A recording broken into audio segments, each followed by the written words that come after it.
कृपया परयाविष्टो विषीदन्निदमब्रवीत्। दृष्ट्वेमं स्वजनं कृष्ण युयुत्सं समुपस्थितं। सीदन्ति मम गात्राणि मुखं च परिशुष्यति।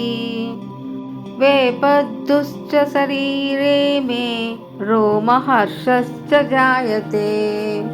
गाण्डीवं स्रंसते हस्तात् त्वक्चैव परिदह्यते।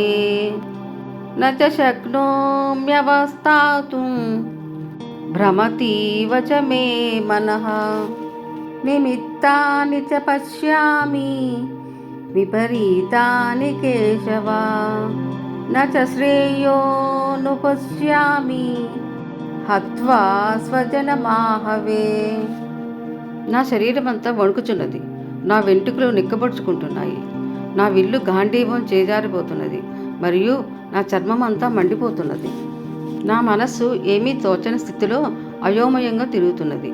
ఇక నన్ను నేను స్థిరంగా ఉంచుకోలేకపోతున్నాను.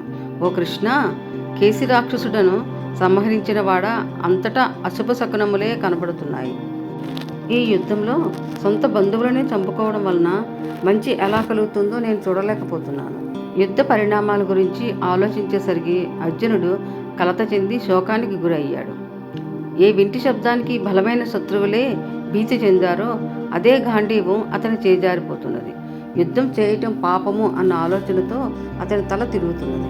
ఈ యొక్క అస్థిరమైన మానసిక స్థితిలో చివరికి ఘోరమైన వైఫల్యాలను మరియు రాబోయే పరిణామాలను సూచించి మూఢనమ్మకాలతో ఉన్న శకునములను అంగీకరించే స్థాయికి దిగజారిపోయాడు.